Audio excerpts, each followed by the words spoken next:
Oh, hey, glad to see you back again. The earphones? Yeah, I'm actually listening to a really hot track in here. That reminds me of our topic today. You know, many years ago, someone in the music industry actually came up with a great idea. And we're going to talk about that. And you know what? Right now, I am just so pumped up to hear my intro music again. So, hit it, boys!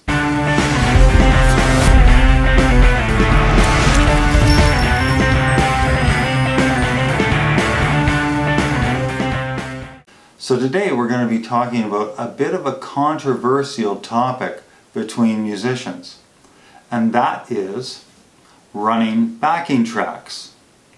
Now, in order to discuss this somewhat intelligently, I like to break it down into my W method. What, when, why, where, how, and who. So what are background tracks? Now, for the purpose of this discussion, I'm also going to lump in sequencing with keyboards and or a sampler to this. But basically what backing tracks are is tracks that are used to enhance or fill in the holes of a musical performance.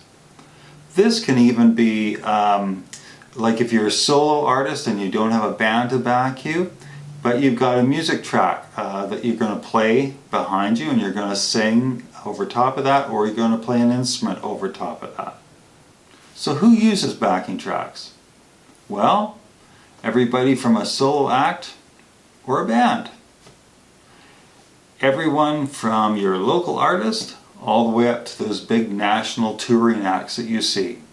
They all use backing tracks. So where and when are backing tracks used? Well, today's discussion, we're talking about live performance. So they would be used if you're doing a concert or a show somewhere. That's when the backing tracks would be utilized. So how are backing tracks used? How do you do it? Well, when I started working with backing tracks many years ago, we usually ran a tape player. In particular, I think the first act we worked with, we ran an 8-track Fostex. So it had multi-tracks of different instruments and vocals and keyboards on it to enhance our band's sound. We also at times used a sequencer that was hooked up to different keyboards or drum machines to fill in the sound. Today, backing tracks are run off of many different devices, whether it be a sequencer, a sampler, an iPod, a digital multi-track.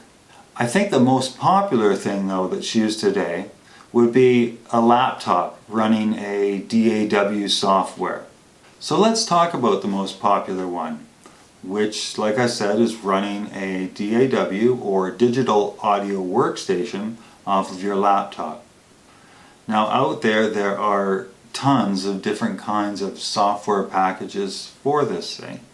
Some of the more popular software packages for running backing tracks or this type of application out there that you may have heard of are names like Pro Tools, Digital Orchestrator, GarageBand, Ableton Live, Cubase, and those are just to name a few.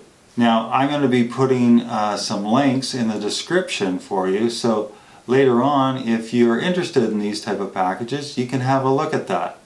And it'll give different reviews on each product. Now, for those of you who are new to this and are trying to understand how this works kind of practically, I'll give you a couple of scenarios.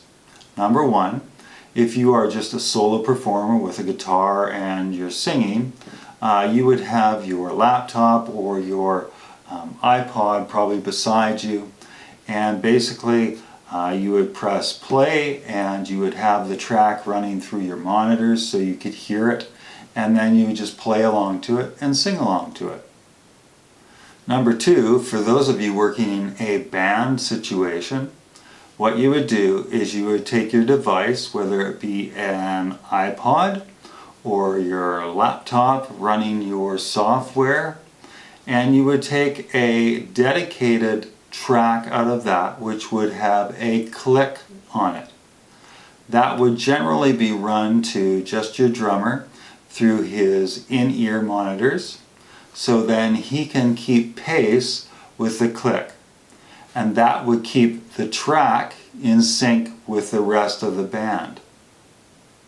So for example, if I'm using an iPod to run a backing track, I'll usually split the output left and right, and I will take the left with the click track. I will put it into either my in-ear monitoring system or even through a little headphone app, throw my headphones on, and that way I can hear the click. So I'm going to count in the rest of the band and they will basically follow me to keep everything in sync.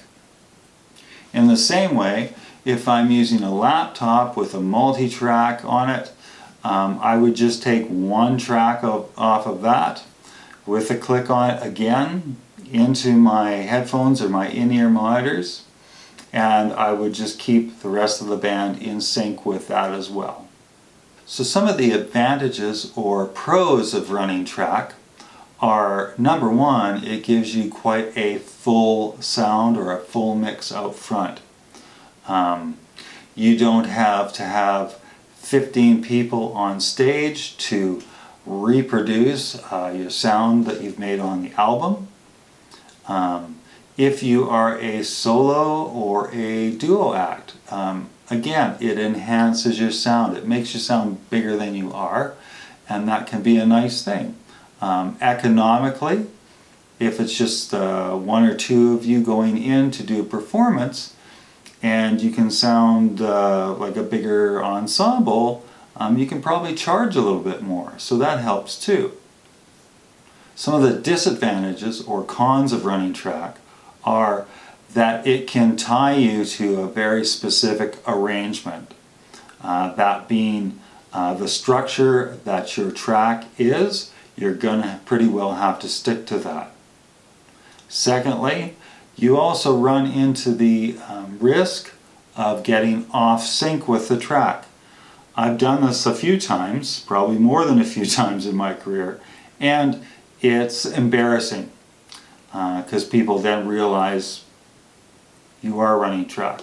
And again, another disadvantage would be if you're not used to working with the technology of maybe learning a new software, especially a multi-track DAW, it can have a pretty steep learning curve. So it may take you some time to actually be able to get up and running the tracks. Now there's a lot of discussion between musicians on the use of running backing tracks. Some of the more purist camp feel that if you're going to play live, everything should be live. So if you need to have a horn section in there, then we hire a horn section. Otherwise, we just play the song to the best of our ability and all the instruments are live. Other artists, though, feel it's their duty to be able to reproduce live what the recorded version of that song or their song was. So, hence, we want to deliver what the audience wants to hear. So let's enhance our sound with some background tracks. Some people feel like it's cheating to use background tracks. That is a personal decision that each and every one of us has to make. So in my opinion, it comes down to this. If you want to be a professional musician, or you are aspiring to be a professional musician, it's probably in your best interest to learn how to work with backing tracks. Because there's going to be employers out there who work with backing tracks with their artists. And so you better be used to that. And that way you'll be able to jump into each situation as it comes and be very comfortable. So thanks for joining me, and I hope you got something out of the video. If you did, give us a big thumbs up down below near the comments. And don't be afraid to smack that subscribe button and tap the bell next to it so you get a notification every time we put out a new video. Also, if you have any suggestions for topics or reviews on products that you'd like to see us do, don't hesitate to leave a comment down below, and we'll respond to it as quickly as we can. Once again, I'm Bruce for Blackboard Rules, and we'll see you in the next video. Oh man, can we just roll the outro?